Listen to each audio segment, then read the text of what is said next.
Assalamualaikum warahmatullahi wabarakatuh.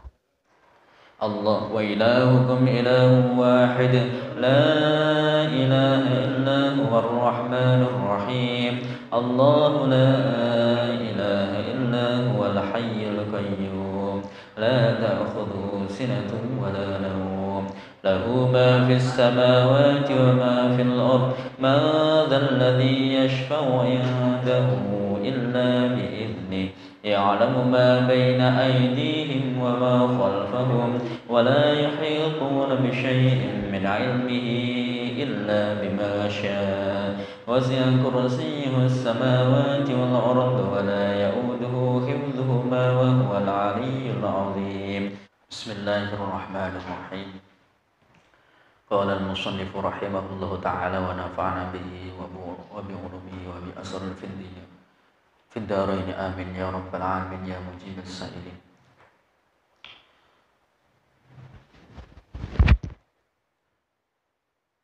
Hadirin jamaah rahimakumullah. Melanjutkan pertemuan yang sebelumnya, kami sempat menyampaikan adab seorang penuntut ilmu yang mana jumlahnya sangat banyak, yaitu ada 10 yang tercatat di dalam kitab Ihya Ulumuddin karya Al-Imam Al-Ghazali. Saya ulangi lagi, adapun adab-adab seorang penuntut ilmu yang pertama adalah mensucikan hati, membersihkan hati, menghilangkan yang ada di hati, yaitu sifat-sifat yang tercela, sifat-sifat yang merendahkan akhlak. Kemudian kenapa kok disuruh untuk membersihkan hati? Karena hati kalau masih kotor, malaikat tidak mau masuk membawa ilmu ke dalam hati seseorang yang masih kotor. Oleh karena itu, kata Imam Ghazali, disuruh mensucikan terlebih dahulu. Kemudian yang kedua, mengurangi ketergantungan kita untuk sibuk di urusan dunia. Rela meninggalkan sejenak keluarga kita, rela meninggalkan sejenak rumah kita, meninggalkan harta benda kita untuk sejenak kita ngaji, kita menuntut ilmu. Kenapa sih kok disuruh untuk mengurangi ketergantungan kita? Artinya ketergantungan di sini yang dimaksud adalah cinta. Makanya ada ulama mengatakan, janganlah kau taruh duniamu di hati, taruhlah di tanganmu. Maka ketika kita bisa seperti ini, insya Allah hati ini akan terisi ilmu dan diisi zikir-zikir kepada Allah Subhanahu wa Ta'ala. Ada ulama mengatakan ketika Allah Subhanahu wa Ta'ala itu sudah cinta, sudah senang pada hambanya, maka hamba tersebut ditakdirkan oleh Allah senantiasa menyebut nama Allah. Itu ciri-ciri atau tanda-tandanya orang yang Allah cinta padanya. Rela meninggalkan sejenak keluarga kita. Meninggalkan ini artinya secara fisik maupun secara pikiran. Ketika kita sedang belajar, sedang ngaji, kok pikiran kita ke keluarga yang gak bisa konsen. Kemudian yang ketiga, tidak sombong dengan adanya ilmu yang kita miliki. Kata Imam Ghazali, janganlah sampai kamu menyombongkan diri dengan apa yang telah diberikan kepadamu oleh Allah, yaitu berupa ilmu. Karena ilmu akhirat, ilmu agama ini dibuat sombong ya hilang. Bener hilang. Memang kenyataannya bisa diucapkan, mahir dalam mengucapkan ilmu, tapi kosong. justru malah mendapatkan laknat Allah Subhanahu wa taala. Ada satu hadis yang kurang lebihnya artinya nanti di akhirat yang awal pertama kali disiksa itu adalah orang yang berilmu yang tidak mengamalkan ilmunya. Na'udzubillah min dzalik. Kemudian adab yang nomor 4 adalah, kata Imam Ghazali, harus fokus. Kita disuruh fokus dalam belajar supaya apa? Supaya kita faham. Kemudian yang kelima, tidak meninggalkan macam-macam ilmu yang terpuji. Tidak hanya memilih, saya senangnya ilmu tajwid misalkan. Saya pengen ngaji kalau ngajinya Quran saja. Enggak seperti itu, Pak. Adabnya enggak seperti itu. Caranya kalau kita pengen mendapatkan ilmu, enggak seperti itu. Selama itu ilmu terpuji, fikih lah itu, atau Al-Quran, atau tasawuf, adab, tauhid, dan lain sebagainya, itu ilmu-ilmu terpuji. Ini seharusnya, kata Imam Ghazali, kita tidak meninggalkan itu. Karena apa, Pak? Karena itu saling sambung, saling ketergantungan. Ketika seseorang nggak bisa tajwid, misalkan, apa bisa menjamin sholatnya sah? Kurang sempurna, Pak. Al-Fatihahnya belum bisa dianggap sah. Ketika Al-Fatihahnya, surat Fatihah belum sah, sholatnya ya wallahu a'lam bishawab, ya belum sah juga. Makanya wajib belajar. Pak, saya belum bisa baca Al-Fatihah benar, ya belajar. Saya sudah belajar tapi belum benar-benar, ya dimaafkan, gitu kan? Dimaafkan. Kita kok mau belajar, Al-Fatihah kita masih salah, ini diampuni, ya gitu, enaknya itu. Karena kewajiban kita itu mencari dan mencari, belajar dan belajar. Adapun bisa atau tidak itu anugerah dari Allah Subhanahu wa taala. Makanya nasihat-nasihat para ulama-ulama Quran yang hafal Quran itu menasihati santri-santrinya, nanti kalau kita punya anak kita menghafal Quran, jangan kok terus dipaksa, Pak. Artinya semangatnya begini, kata-katanya, wahai nak, kamu deres, kamu mengulang-ulang bacaan Al-Quran itu wajib. Kamu tidak wajib hafal. Adapun hafal lancar itu adalah anugerah dari Allah. Yang wajibannya itu mengulang-ulang, Pak. Gitu. Wajibnya itu mengulang, membaca mengulang-ulang. Adapun bisa lancar, bisa hafal lancar, itu anugerah dari Allah Subhanahu wa taala. Maka ketika kita belajar ilmu-ilmu yang terpuji, ini saling mengaitkan. Dari awal kita belajar Al-Quran, ini untuk mencapai sah atau tidaknya sholat kita. Ketika sholat sah, insya Allah akhlaknya lama-kelamaan juga membaik. Karena intinya sholat. Kemudian adab yang keenam, yaitu ketika belajar dalam satu fan ilmu, dalam ilmu satu, misalkan kita ngaji tauhid nih, atau tasawuf, seharusnya tidak hanya sekali. Makanya Ustadz Sani sering diulang-ulang, Pak, ya. Makanya ngaji itu diulang-ulang itu sebenarnya malah apa ya? Malah beneran, malah seneng. Kalau ulama-ulama dulu itu mengulang, Pak. Bener mengulang-ulang. Satu pertemuan ini diulang-ulang sampai 5 kali, bahkan lebih. Guru saya itu,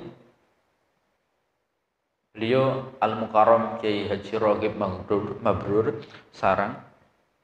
Itu beliau kalau mau ngajar, Pak, mau ngajar itu belajar dulu, dibaca dulu. Kemudian setelah ngajar, belajar lagi, Pak, diulang lagi, yang diajarkan tadi diulang.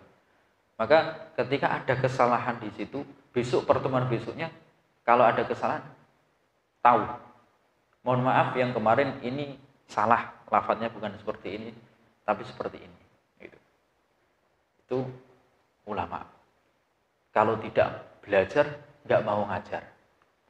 Ada lagi Kiai Mukti atau Kiai Haji Mukti. Itu beliau itu ngajar di madrasah, ngajar aliyah di madrasah. Beliau itu nggak sempat belajar, malamnya nggak sempat belajar. Akhirnya apa? Santri-santri didahului, santri-santri dikasih tahu, ngajinya libur dulu ya, soalnya semalam saya nggak sempat belajar. Jadi gara-gara nggak belajar, nggak berani ngajar. Padahal misalkan disuruh ngajar bisa, cuma gara-gara beliau ini meninggalkan belajar, nggak sempat belajar, nggak mau, saking tawadhunya. Karena yang disampaikan ini bukan sembarang, tanggungan dunia akhirat. Kembali lagi, adab seorang penuntut ilmu ketika ngaji sering-sering diulang, kemudian diamalkan. Kemudian yang ketujuh, hendaknya mengumpulkan ilmu yang ia sudah pelajari, karena ilmu-ilmu itu saling berhubungan dan runtut. Dikumpulkan, Pak. Makanya pakai kitab. Kalau nggak punya kitab, belum punya kitab, ya ditulis. Nah, itu saling sambung, ilmu itu sambung menyambung. Yang kedelapan yaitu mengetahui buah atau manfaat ilmu yang ia pelajari. Kita harus tahu manfaatnya apa sih ilmu yang kita pelajari ini. Manfaatnya di dunia ada nggak? Di akhirat ada nggak? Kalau manfaatnya hanya di dunia saja, jangan terlalu, kata Imam Ghazali, jangan terlalu fokus ketika manfaatnya di dunia saja. Tapi kalau manfaatnya dua-duanya, fokuslah terlebih di akhirat. Kita harus tahu manfaat ilmu. Makanya kata Imam Ghazali dalam kitab Ihya, belajar ilmu sholat sama belajar ilmu kedokteran itu harusnya lebih fokus di ilmu sholat.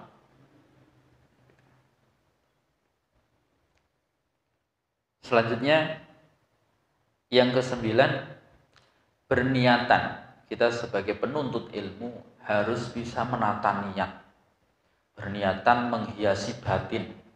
Jangan kok niatnya pengen pinter ngaji, kemudian bisa mendebat teman atau orang lain, sehingga meremehkan orang lain. Ini salah. Kata Imam Ghazali, seorang santri, seorang penuntut ilmu harus bisa berniat menghiasi batin, membaguskan batin atau hati, dan mendekatkan diri kepada Allah Subhanahu wa ta'ala. Jangan niatnya untuk mencari pangkat di dunia, tapi niatnya mencari pangkat di akhirat di sisi Allah Subhanahu wa ta'ala. Nah, ketika niatan kita ini benar seperti ini, Pak,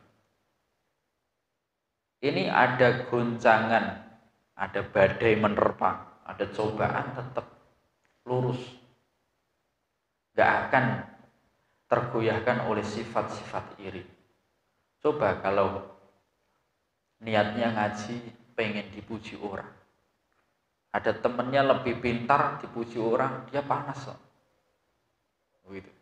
Tapi kalau akhirat enggak. Semakin berlomba-lomba mencari akhirat semakin bagus. Fastabiqul khairat.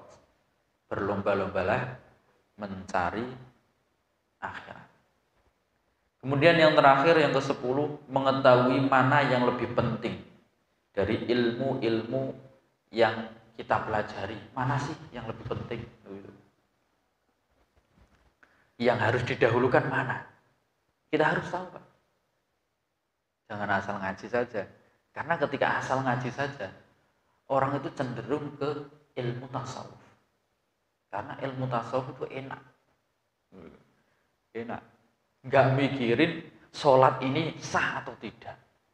Ketika orang itu fikihnya kurang paham, kok dia langsung meloncat ke tasawuf atau ke tauhid. Ketika ibadahnya salah, diingatkan, sholat kamu salah. Enggak apa-apa, yang penting hati saya. Kan repot. Ini salah. Jadi tahu runtutan ilmu itu harus tahu.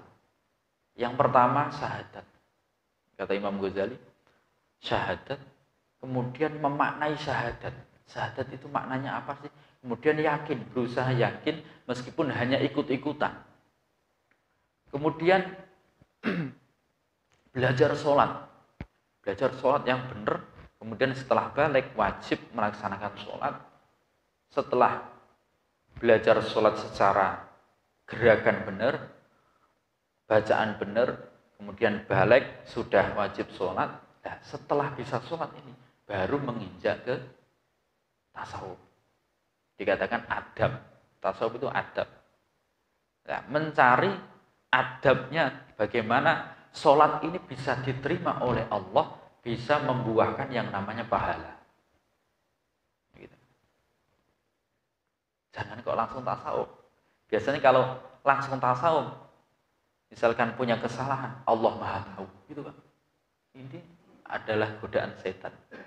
Di dalam kitab Wasiatul Mustafa, setan akan menggoda orang yang tidak berilmu, terutama ilmu fikih.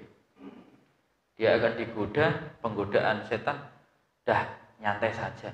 Allah Maha Kasih, Maha Mengasihi, Maha Menyayangi. Begitu.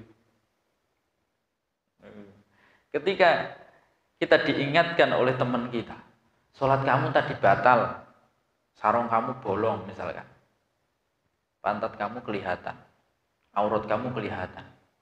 Wah, udah gak apa-apa, saya gak tahu. Allah Maha Mengampuni. Ini kan salah. Secara fikih nggak boleh seperti itu. Begitu. Makanya harus tahu runtutan ilmu. Ketika kita tahu runtutan ilmu fikih, harus kita tahu, benar-benar tahu. Kemudian melangkah ke adab, melangkah ke tasawuf. Ini biasanya orang ini akan diselamatkan oleh Allah dari tipu daya setan. Tidak gampang berkata-kata seperti tadi, Allah Maha Tahu, Allah Maha Mengasihi, Menyayangi. Enggak seperti itu. Tapi ditata dulu cara bagaimana dia beribadah secara syariat, secara fikih. Karena fikih, ilmu fikih itu muqaddam, didahulukan. Jadi secara zahir dulu baru batinnya. Saya belum tahu betul masalah fikih, ya tanya. Fas'alu ahla dzikri in kuntum la ta'lamun. Tanyalah kepada orang yang bisa. Jangan malu, Pak ya. Jangan malu. Ilmu itu nggak boleh malu. Syekh Said Ramdhan Al-Buti, Pak. Beliau itu ulama masyhur, alim. Tapi beliau itu ketika santrinya ngaji, itu nggak malu ikut ngaji. Ditanya, ya Syekh, kenapa engkau kok ikut ngaji sama saya? Saya ini murid kamu, murid engkau. Ya Syekh, lalu kata beliau apa? Saya hari-hari ini merasakan hati saya keras. Makanya saya pengen ikut ngaji. Bukan kok mengajari, tapi ikut ngaji. Tawadhu, andab asor kalau bahasa Jawa. Hadirin rahimakumullah. Dah, itulah adab-adab seorang penuntut ilmu. Mudah-mudahan kita bisa mengamalkan. Amin Allahumma amin. Pertemuan sebelumnya saya juga menyinggung tentang masalah taubat, Pak ya. Taubat itu wajib. sudah diterangkan sedikit. Nah, kemudian saya ingin membacakan urutannya. Tobat yang ditobatin itu apa sih? Yang harus disesali itu apa? Yaitu kemaksiatan-kemaksiatan, kesalahan-kesalahan kita, kejelekan-kejelekan kita, yang mana kesalahan itu yang dilarang oleh Allah. Di dalam kitab Bidayatul Hidayah karya Al-Imam Al-Ghazali, beliau mengatakan i'lam anna lid-dini syatraini. Agama itu ada dua bagian. Kata Imam Ghazali, ahaduhuma, salah satunya, yang pertama adalah tarkul manahi, meninggalkan larangan-larangannya Allah. Ini agama. Kemudian wal akharu, yang kedua, yang lain, fi'lut ta'at, melaksanakan ketaatan. Yang pertama meninggalkan larangan, yang kedua melaksanakan ketaatan. Dan ternyata kata Imam Ghazali, wa tarkul manahi huwal asyaddu. Meninggalkan larangannya Allah ini jauh lebih berat daripada melaksanakan ketaatan. Makanya nasihat ulama-ulama dulu, yang penting kamu jangan menyakiti hati orang lain. Yang penting kamu jangan maksiat. Ibadah kamu pilih yang wajib-wajib saja nggak apa-apa. Tapi yang penting jangan maksiat. Karena meninggalkan maksiat ini jauh lebih berat, Pak, daripada taat. Bahkan Imam Ghazali mengatakan, fa inna ta'ati yaqdiru 'alaiha kullu ahadin. Semua orang itu bisa melaksanakan ketaatan. Tapi jarang sekali yang bisa menjauhi larangan. Batarkus syahwati la yaqdiru 'alaihi illa siddiqun. Dan mereka ini orang-orang yang bisa meninggalkan larangan-larangan, meninggalkan syahwat, ini tidak bisa meninggalkan kecuali orang itu adalah benar-benar orang yang siddiqun, orang yang sungguh-sungguh, niatnya sungguh-sungguh mendekatkan diri kepada Allah, niatnya sungguh-sungguh pengen akhirat, pengen surga, niatnya sungguh-sungguh pengen dijauhkan dari neraka, niatnya sungguh-sungguh dia takut kepada Allah Subhanahu wa ta'ala, takut pada azabnya Allah, takut pada siksanya Allah Subhanahu wa ta'ala. Oleh karena itu Rasulullah sallallahu alaihi wasallam katakan, falidzalika qala Rasulullah sallallahu alaihi wasallam, al-muhajiru, adapun orang-orang yang hijrah. Siapa sih orang yang hijrah itu? Kita kan sering mendengar hijrah Pak ya. Siapa itu orang hijrah? Yang disebut hijrah itu apa? Yaitu man hajar su, orang yang meninggalkan kemaksiatan, orang yang meninggalkan larangan-larangan Allah. Ini adalah namanya muhajir, atau orang yang berhijrah. Kata Rasulullah sallallahu alaihi wasallam, wal mujahidu,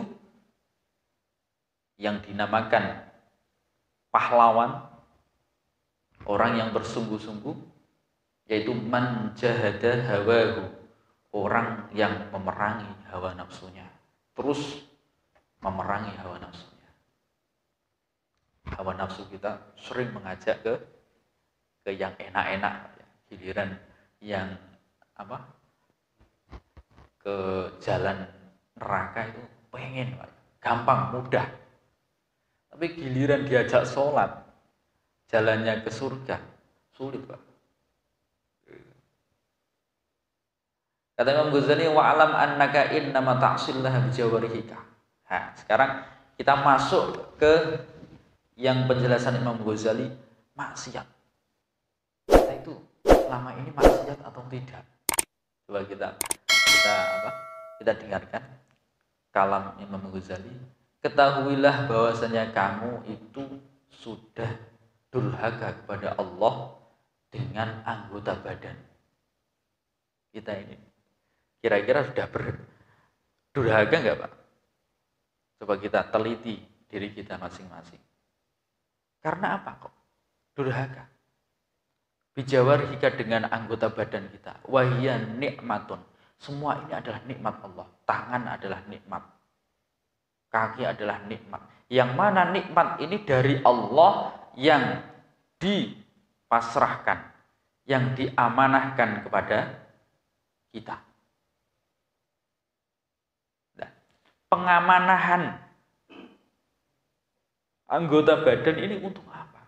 Kembali lagi pada hakikat manusia diciptakan, yaitu untuk beribadah, untuk ikut aturan Allah, mengikuti aturan Allah, taat kepada Allah. Maka fasti'anatuka, monggo utawi amrih pitulung sira bi nikmatillahi kelawan nikmati Allah ala maksiatin ing atase siji maksiat ghayatul kufroni, yaiku katok-katoke penggawe kufur. Ketika seseorang sudah menggunakan anggota badan ini, yaitu kenikmatan yang dititipkan oleh Allah kepada kita, anggota badan ini dipakai buat maksiat, menjalankan larangan Allah, ini maksiat. Ini kata Imam Ghazali, itu adalah ghayatul kufran, banget kekufuran. Lama-kelamaan kufur itu maknanya tertutup. Bukan kufur terus keluar dari Islam, enggak yang seperti itu. Tapi ketutup, mata hatinya tertutup. Semakin orang itu sering berbuat kemaksiatan, maka semakin jauh seseorang itu dari Allah Subhanahu wa taala.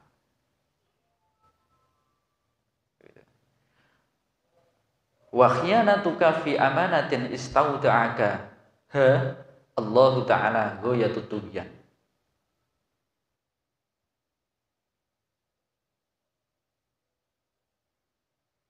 Kita diamanai oleh Allah Subhanahu wa taala anggota badan ini, tapi kita tidak mengaplikasikan atau menggunakan dengan perintah Allah Subhanahu wa taala, ini adalah ghayatut tughyan. Ghayatut tughyan ya kemaksiatan yang banget. Maka fa'dhu'uka ri'ayaka. Badan kita ini adalah suatu hal yang harus kita jaga. Maka fangzur kaifa tar'aha. Maka kita harus sejenak harus bisa berpikir, iya ya, selama ini tangan saya gunakan untuk kebaikan terus apa enggak? Mata saya, kaki saya, hati saya, pikiran saya, mulut saya, kemudian apa lagi Pak? Perut saya. Emang perut bisa maksiat? Bisa.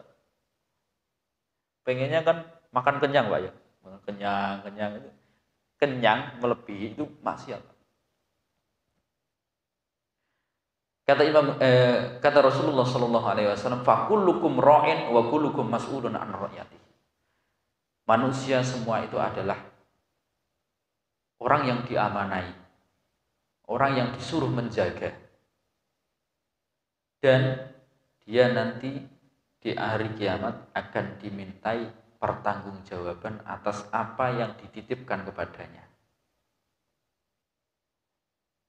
Ketahuilah bahwasanya semua anggota badan ini akan menjadi saksi, kata Imam Ghazali. Bersaksi atas padamu kelak di yaumil kiamah. Persaksian tangan, persaksian kaki, ini bisa ngomong Pak, ngomong yang fasih, bilisanin tolkin dzalikin, dengan lisan yang jelas, yang fasih. Sehingga nanti di akhirat, di hari kiamat, manusia itu apa bahasanya? Dijelek-jelekin sama tubuhnya sendiri. Di depan jadi kayak pentas itu Pak. Bayangan saya kayak pentas. Soalnya anggota badan kita ini nanti akan bersaksi di akhirat yang mana di situ disaksikan oleh banyak manusia. Kemudian tangan ini ngomong. kamu di dunia dulu menggunakan saya seperti ini, seperti ini, seperti ini. Maka manusia di tempat itu tahu semua. Sebagaimana firman Allah Subhanahu wa taala, "Yauma tashhadu 'alaihim alsinatuhum wa aydihim wa arjuluhum bima kanu ya'malun." Nanti ada saatnya hari yang mana lisanmu akan bersaksi, tanganmu akan bersaksi, kakimu akan bersaksi dengan apa yang telah kamu kerjakan atas lisan, tangan, dan kaki. Allah katakan, "Al-yawma nakhtimu ala afwahihim wa tukallimuna aydihim wa tashhadu arjuluhum bima kanu yaksibun." Nanti di kelak hari kiamat Allah akan menutup rapat ala afwahihim. Mulut manusia itu ditutup rapat, kemudian tangan bisa ngomong sendiri, kaki bisa ngomong sendiri. Nah, di dunia dibuat apa? Dia akan bersaksi. Maka kata Imam Ghazali, "Fahfad ya miskin." Jagalah wahai orang miskin. Kita dianggap miskin, Pak, sama Imam Ghazali. Karena nggak punya apa-apa. Anggota badan kita adalah titipan. Kita disuruh untuk menjaga apa? Jami abadani kaminal ma'asi. Kita disuruh menjaga badan kita ini nggak boleh, jangan sampai berbuat kemaksiatan. Kalau terjerumus ke dalam maksiat, maka cepat-cepat istighfar, cepat-cepat taubat. Karena taubat juga wajib, seperti sholat. Wa khususan a'dha'aka sab'ah. Terkhusus lebih-lebih anggota badan 7. Kira-kira apa saja ini, Pak? Anggota badan 7. Karena pintu neraka itu berapa, Pak? 7. Likulli babin minhum juz'un maksumun. Dan tiap pintu itu akan mendapatkan bagian. Wala yata'ayyanu litilkal abwab illa man asallahu ta'ala bihadil a'dha as-sab'ah. Dan neraka itu tidak akan dihuni kecuali orang yang bermaksiat kepada Allah Subhanahu wa taala dengan 7 anggota ini. Apa itu 7 anggota yang disuruh untuk menjaga? Yaitu al-ainu, mata. Kemudian wal udhunu, telinga, kuping. Wal lisanu, dan mulut. Wal batnu, dan perut. Wal farju, dan farji, kelamin. Wal yadu, dan tangan. Wal rijlu, dan kaki. Apa sih kesalahannya mata? Di sini Imam Ghazali mengatakan, ammal ainu anapun utawi moto. Amal ainu anapun utawi meripat iku fa inna ma khuliqat aing pamestine diciptakno apa meripat laka kadhewe sira litahdadiya supaya bisa gawe pituduh sapa sira biha kelawan meripat fi dzulumati ing dalem peteng. Adapun penciptaan mata ini diciptakan oleh Allah, ini diciptakan untuk supaya orang itu bisa melihat, bisa ditunjukkan oleh mata ini di dalam kegelapan. Wa tasta'ina biha fil hajat, dan kita bisa meminta tolong mata yang dititipkan kepada kita ini dalam memenuhi kebutuhan kita sehari-hari. Wa tanzuru biha, dan kita bisa melihat ila ajaibi malakutil ardi was samawat, tentang indahnya keajaiban bumi, langit seisinya ini. Maka wa ta'tabiru bima fiha minal ayat, sehingga dengan mata ini kita bisa mengambil pelajaran yang penting sehingga menambah ketauhidan kita, keyakinan kita terhadap Allah Subhanahu wa taala dengan melihat ayat-ayat Allah yang tampak, yaitu alam semesta ini. Maka wasiat nasihat Imam Ghazali, fahfad ya miskin an arba'in, jagalah matamu dari 4 perkara. Yang pertama, antan biha ila ghairi mahramin. Jangan sampai kamu melihat dengan matamu an-nisaul ajnabiyah, wanita yang bukan muhrimmu. Ini adalah maksiat, Pak. Kalau kita melihat orang perempuan lain, kita lihat terus dosa ini. Ini cepat-cepat istighfar, diistighfari. Au ila suratin malihatin wala bisyahwati nafsin. Tidak hanya terhadap wanita saja, tapi melihat laki-laki juga ada dosanya, Pak. Ketika yaitu melihat laki-laki yang gantengnya luar biasa, sehingga tertarik. Ini akan dialami oleh orang yang sering kumpul dengan laki-laki. Ini juga dosa. Sama persis dosanya dengan ketika laki-laki melihat perempuan lain. Padahal laki-laki sama laki-laki ini juga dosa ketika yang satunya gantengnya melebihi kebiasaan, yang melihat ini senang. Au tanzuru biha ila muslimin bi ainil ihtikar. Kata Imam Ghazali, jangan sampai matamu kamu gunakan untuk melihat tetanggamu, saudara kamu, sahabat kamu yang muslim bi ainil ihtikar, dengan pandangan yang meremehkan. Ini sudah berdosa kita sama mata yang dititipkan oleh Allah kepada kita. Au tatalli'a biha ala aibi muslimin, atau janganlah kamu melihat dengan matamu cacat atau penyakit atau kesalahan orang lain.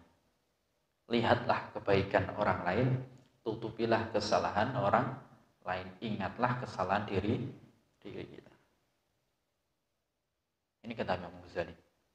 Jadi dengan ini kita sedikit tahu, oh ternyata selama ini juga kita melaksanakan, meskipun sedikit atau banyak kita pernah.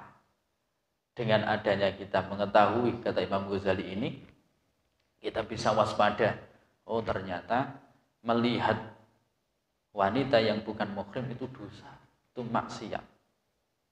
Nah, mata ini adalah titipan Allah. Mata ini adalah nikmat dari beberapa nikmatnya Allah yang dititipkan kepada kita. Cara mensyukuri nikmat ini adalah minimal kita gunakan mata ini untuk menjauhi larangan-larangan tadi. Ini adalah bersyukur. Tidak hanya alhamdulillah, tapi secara haliyah, secara secara pengamalannya juga bersyukur, yaitu menghindari maksiat.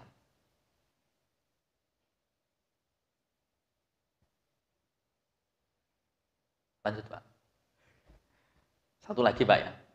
Wa ammal uzunu, kuping. Sekarang kuping. Tadi mata nggak boleh melihat wanita lain selain mahram. Nggak boleh melihat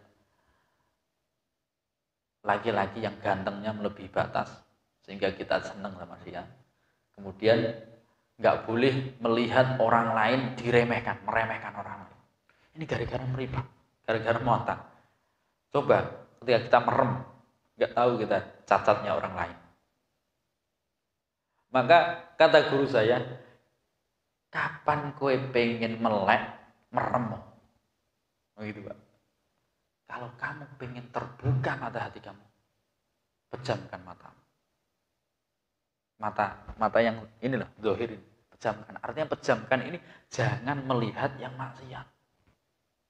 Larangan-larangan Allah itu jangan lihat. Yang seperti tadi yang dicantumkan. Ini kamu akan dibuka mata hati kamu. Akan gampang, mudah dekat dengan Allah, mudah mengenal Allah. Mudah mengetahui, mengenal sifat-sifatnya Allah. Ar-Rahmanir Rahim, Al-Qahhar, Al-Fattahul Alim, dan lain sebagainya. Selanjutnya, sekarang kuping. Wa ammal udhunu fahfadha. Kata Imam Ghazali, sekarang kuping, jagalah kuping. An antus hiya biha ilal bid'ah. Janganlah sampai kau menggunakan kupingmu untuk mendengarkan bid'ah. Bid'ah. Apa sih bid'ah? Taruh ya.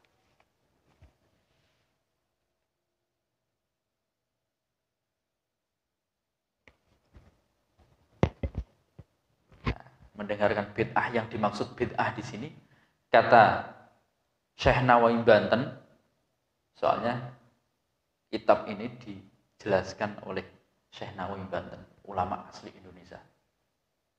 Luar biasa. Bid'ah yang dimaksud di sini, yang dimaksud Imam Ghazali di sini adalah kalhina, nyanyian-nyanyian. Jangan sampai kita gunakan telinga kita ini mendengarkan nyanyian-nyanyian yang sehingga kita lupa sama Allah. Kita terjerumus ke dalam kemaksiatan berlarut-larut. Wa alatil lahwi, musik. Ini memang kajian tauhid, kajian tasawuf seperti ini, Pak. Tapi kalau kajian biasa ya musik nggak apa-apa gitu. Tapi ini berhubung tempatnya tempat kajian tauhid tasawuf, ya mau nggak mau ya harus menjelaskan seperti ini. Ya mudah-mudahan, yang penting mudah-mudahan kita bisa mengamalkan gitu aja. Amin. Kemudian walaudi, kecapi atau alat-alat musik, kita nggak boleh. Kalau orang tasawuf nggak boleh mendengarkan musik-musik itu yang sampai melupakan Allah, sampai hilang ingatan kepada Allah, nggak boleh. Itu baru mendengarkan. Ini masalah kuping. Awil hibati, dan janganlah kau gunakan telingamu untuk mendengarkan orang yang ghibah. Ada teman kita bercerita tentang kejelekan orang lain, jangan kita dengarkan. Ketika kita mendengarkan, sama persis dosanya sama orang yang bercerita. Awil fushi, atau pembicaraan yang jelek. Kita mendengarkan orang yang berbicara jelek, ini juga sama, dosanya sama. Awil khawdi fil batil au zikri masawin nas, atau ada orang nih, misalkan mau cerita tentang kesalahan orang lain, baru mau cerita. Nah, kita kemudian konsen, fokus, ini juga udah dosa. Ini tasawuf. Fa innama khuliqat laka litasma'a biha. Gunanya untuk apa sih kuping ini diciptakan oleh Allah itu untuk apa? Kata Imam Ghazali, kuping ini diciptakan oleh Allah kemudian dititipkan kepada manusia itu supaya manusia bisa mendengarkan kalam Allah, kalamnya Allah, firmannya Allah, wa sunnata Rasulillah, dan hadis-hadis Rasulullah Sallallahu Alaihi Wasallam, wa hikmata auliyaihi, dan pelajaran-pelajaran baik dari kekasihnya Allah Subhanahu wa Ta'ala. Itu cuma itu, mendengarkan kebaikan, mendengarkan kebaikan.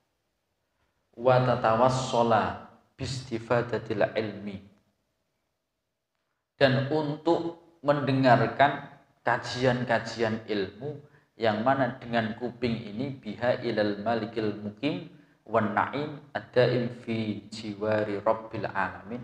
Dengan kuping ini bisa kita gunakan mendengarkan kajian yang mana kajian ini bermanfaat di akhirat, sehingga nanti di akhirat kita bisa bersanding dengan Allah Subhanahu wa ta'ala, kelak di surganya Allah Subhanahu wa ta'ala. Nah, kata Imam Ghazali, fa idza aswaita biha ila syai'in minal makari, ketika kamu mendengarkan sesuatu dengan telingamu, sesuatu yang makarih, sesuatu yang makruh, sesuatu yang dibenci, maka soro maka nalaka alaika wang qalaba maka nasababu fauzika sababah halakika. Maka ketika kita mendengarkan sesuatu yang dibenci oleh syariat, yang dibenci oleh Allah, yang dibenci oleh Rasulullah, maka ini bisa merubah yang awalnya orang ini baik menjadi buruk. Gara-gara pendengaran ini bisa menghancurkan amal ibadah. Karena ini termasuk maksiat. Wa hadza ghayatul khusran. Inilah bentuk-bentuk orang yang sangat-sangat rugi. Wala tadhunnu annal isma yakhtassu bihil qail dunal mustami. Jangan kira kalau dosa itu hanya dimiliki oleh orang yang berbicara. Tapi dosa pun akan diperoleh oleh orang yang mendengarkan pembicaraan itu ketika pembicaraannya jelek. Karena ada hadis innal mustami'a syarikul qail, bahwa orang yang mendengarkan itu adalah teman orang yang berbicara. Wa huwa ahadul mughtabain, dia adalah termasuk orang yang ikut ghibah di situ. Artinya ketika ada teman kita ghibah, kita kok mau mendengarkan, kita masuk ke kategori orang yang ghibah. Nauzubillahi min dzalik. Semoga kita dijauhkan dari kemaksiatan mata dan kemaksiatan anggota badan kita. Amin amin ya rabbal alamin. Al-Fatihah. A'udzubillahi minasyaitonir rajim. Bismillahirrahmanirrahim. Alhamdulillahi rabbil alamin. Arrahmanir rahim. Maliki yaumiddin. Iyyaka na'budu wa iyyaka nasta'in. Ihdinas siratal mustaqim. Siratal ladzina an'amta 'alaihim ghairil maghdubi 'alaihim waladdallin. Amin. Demikian yang bisa kami sampaikan, kurang lebihnya mohon maaf. Wassalamualaikum warahmatullahi wabarakatuh.